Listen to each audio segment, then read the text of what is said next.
So here we are at the final sanding stage of the board. The board has had a sanding coat applied, which is a mixture of epoxy resin and microlite hollow spheres. It makes a lightweight following compound.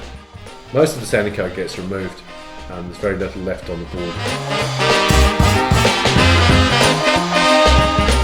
We start off using a disc sander, a 200mm disc. Really, at this stage it's called ripping. Gets a fair chunk of the sanding coat off. Ready to start using more accurate tools such as blocks, straight edges and rulers to make sure we've got everything to spec. We then work down through the grades of paper and try and sanding in multiple directions as well. You don't want to be just sanding in one direction or with one tool, because then you'll get an undulating surface.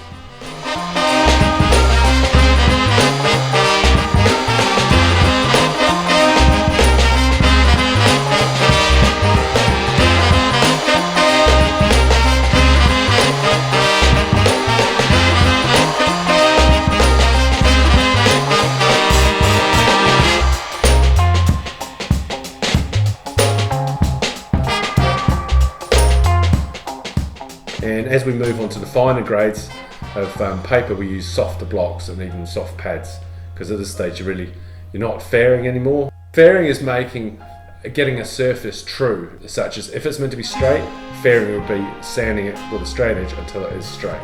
And the second stage of sanding of the finer grades is smoothing, where you're just trying to take out really fine scratches. There's two aims of the sanding and finishing process.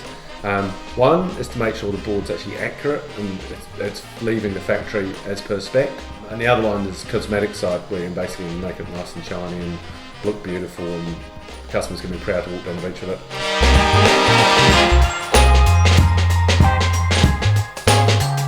It's now a case of the finishing stages. The first stage is pour fill. Pour fill's a paste, and you just rub it over the surface and it fills up tiny pinholes. We use a sandable epoxy primer. The primer actually soaks into the pour fill and it all becomes one, so it's quite strong, tough surface.